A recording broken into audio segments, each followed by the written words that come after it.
साल 2802 में पृथ्वी से गए हुए दो एस्ट्रोनॉट एडम और जैक अपने स्पेसशिप में नजर आते हैं।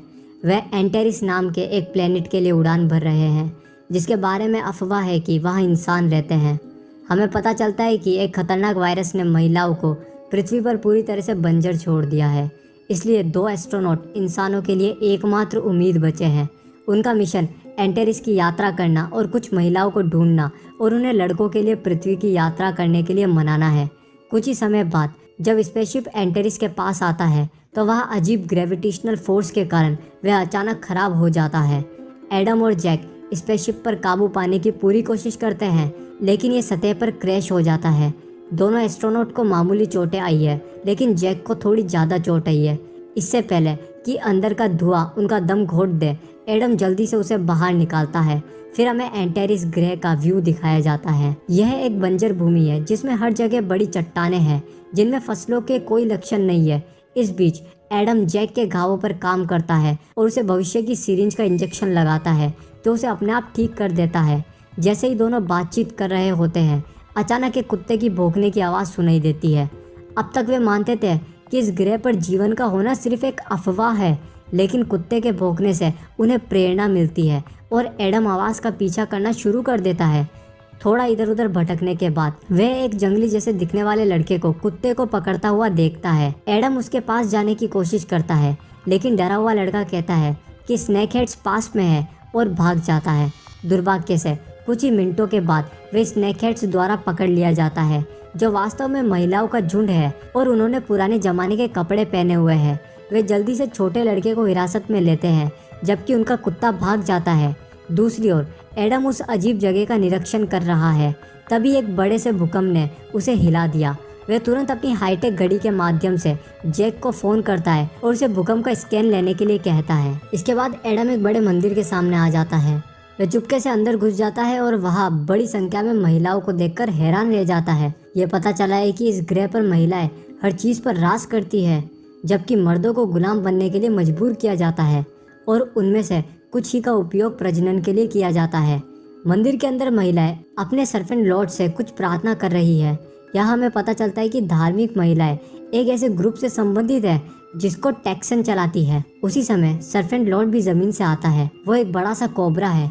फिर हमारा परिचय ग्रह एंटेरिस की रानी सुमुरु से होता है, जो ग्रुप के काम से कम खुश भी लगती है। इस बीच छोटे लड़के को कमरे में लाया जाता है। जैसा कि एडम सदमे में है और डरावनी नज़रों से देखता है। टैक्सन ने बताया कि लड़के को सर्फेंट लॉर्ड के लिए बलिदान किया जा रहा है।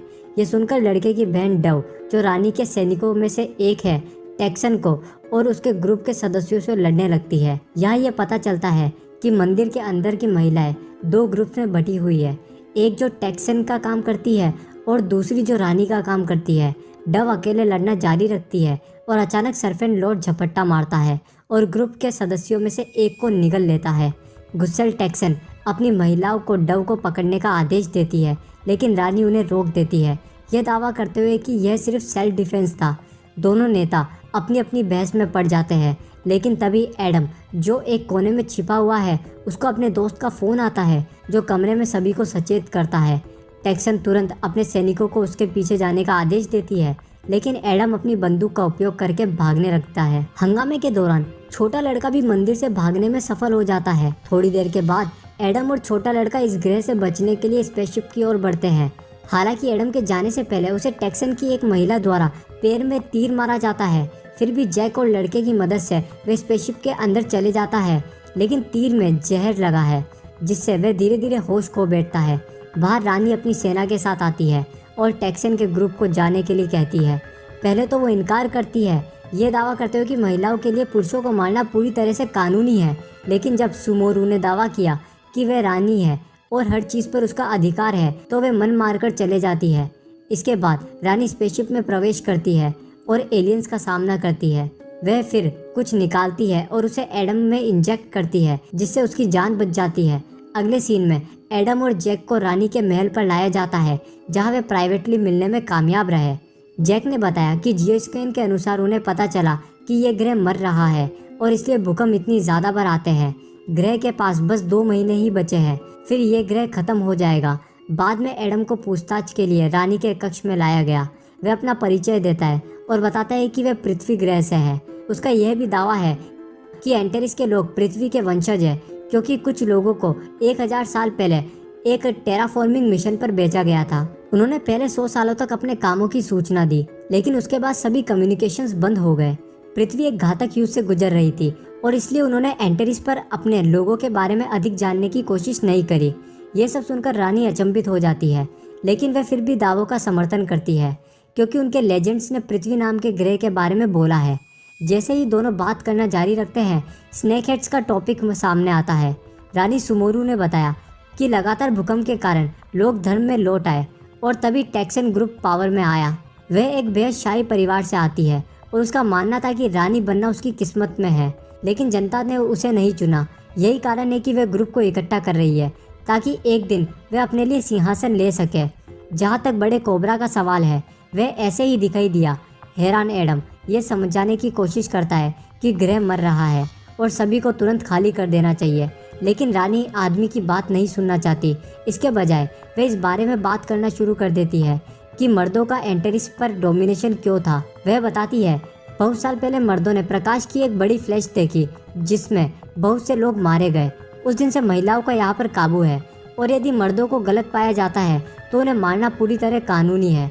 कुछ ही समय बाद रानी एडम को एक पुरानी खदान में ले जाती है जहाँ सभी पुरुष मजदूर के रूप में काम कर रहे हैं। रानी के अनुसार मर्दों को या तो बलि के लिए या तो गुलामी के रूप में इस्तेमाल किया जाता है और कभी कभी प्रजनन के लिए भी इस्तेमाल किया जाता है। एडम इस जगह को पसंद नहीं करता, लेकिन जब वह अपने विचारों को बोलने की कोशिश करता है तो उसे पीटा जाता है और यहाँ से ले जाया जाता है। दुर्भाग्य से जब गार्ड उसे वापस रानी के निवास तक ले जा रहे हैं, टेक्सन के ग्रुप द्वारा उन पर हमला किया जाता है और वो ग्रुप रानी के सभी रक्षकों को मार डालते हैं और एडम को पकड़ लेते हैं। दुख की बात यह है कि यहाँ डव भी शामिल थी। जैसे ही वह अंतिम सांस लेती है, उसका भाई विल उसकी मदद के लिए आता है, लेकिन तब तक देर हो चुकी होती है। इस बीच एडम को टेक्सन के कक्षों में ले जाया जाता है जहाँ सर्पेंट क्वीन उसे उनके ग्रुप में शामिल होने के लिए कहती है। वह उसे बहकाने के लिए किस भी करती है, हालांकि एडम बुद्धिमान व्यक्ति होने के नाते सीधे मना कर देता है। इससे दोनों के बीच में लड़ाई हो जाती है, लेकिन इससे पहले कि एडम को चोट लगे, रानी, जैक और विल गार्ड की ड्रेस में उसके बचाव में आते हैं। टेक्सन वापस लड़ने की कोशिश करती है, लेकिन रानी के जाने से पहले एक ही मुक्के से उसे बेहोश कर देती है। सुरंगों के माध्यम से अपने रास्ते पर जाते हुए एस्ट्रोनॉट ग्रह की स्थिति पर चर्चा करते हैं और जैक ने खुलासा किया है कि उनके पास पहले की तुलना में और भी कम समय बचा है। रानी उनकी बातचीत को सुन लेती है और अपना लॉकेट निकालती है जिसमें एक विशेष प्रकार का तत्व होता है। उस तत्व को बर्न जोन नाम की जगह से निकाला गया है। वो वही स्थान है जहाँ 1000 साल पहले पृथ्वी से स्पेसशिप उतरा था। ये सुनकर एस्ट्रोनॉट खुश हो जाते हैं, क्योंकि अगर वे किसी तरह उस जगह पर पहुँच गए और जहाज़ को फिर से शुरू कर ले तो वे वापस पृथ्वी पर जा सकते हैं। रानी भी उनकी मदद करने के लिए सहमत हो जाती है और साथ में वे बर्न जोन की ओर बढ़ने लगते हैं। रास्ते में वे कई टेक्सन के गुंडों से बचते हैं और कुछ ऐसे लोगों को आज़ाद भी करते हैं जिन्हें गुलामों के रूप में बंद कर दिया गया था। जब वे बाहर पहुंच जाते हैं तो रानी सुमोरू एस्ट्रोनॉट से कहती है कि उन्हें अभी भी कई किलोमीटर की यात्रा करनी है, क्योंकि बर्न जोन एक बड़ी पहाड़ी के पीछे है। सर्फेंट ग्रुप के होने के बावजूद जैक और एडम अपनी यात्रा जारी रखने का फैसला करते हैं। कुछ ही समय बाद एडम रानी को उनके साथ आने के लिए मनाने की कोशिश करता है, ये बोलते हुए कि वो पृथ्वी पर ज़्यादा सुरक्षित है। हालांकि वह इनकार करती है, यह कहते हुए वह लोगों पर शासन नहीं करती है लेकिन उनकी सेवा करती है। शायद वो यहाँ पर ही मरना चाहती है।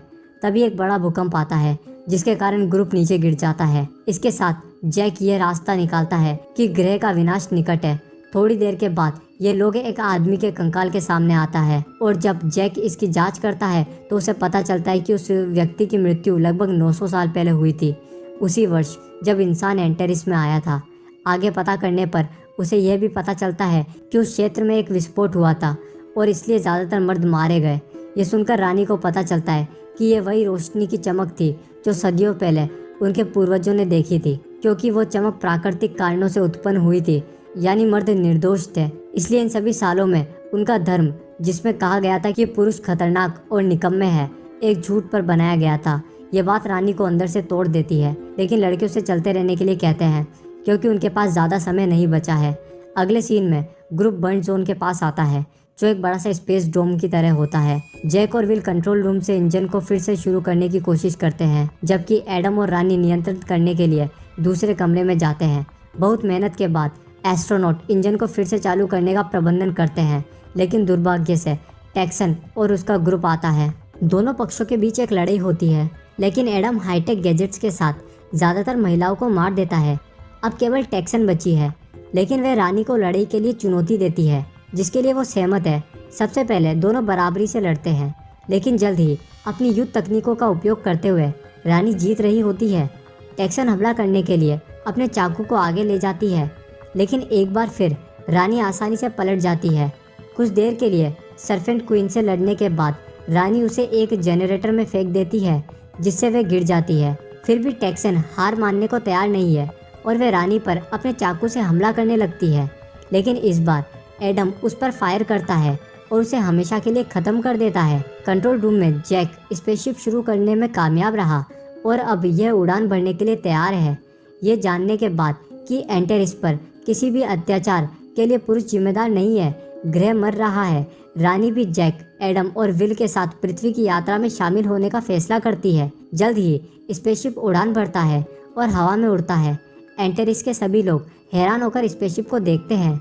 उन्हें अपनी रानी के बिना देखकर एडम बुरा महसूस करता है और सुझाव देता है कि वे सभी को जहाज के अंदर लाए, क्योंकि इसमें 500 लोगों के लिए पर्याप्त जगह है। जैक ये दावा करने की कोशिश करता है कि खतरनाक भूकंप जहाज को नष्ट कर सकता है, लेकिन एडम और रानी रिस्क लेने के लिए तैयार है।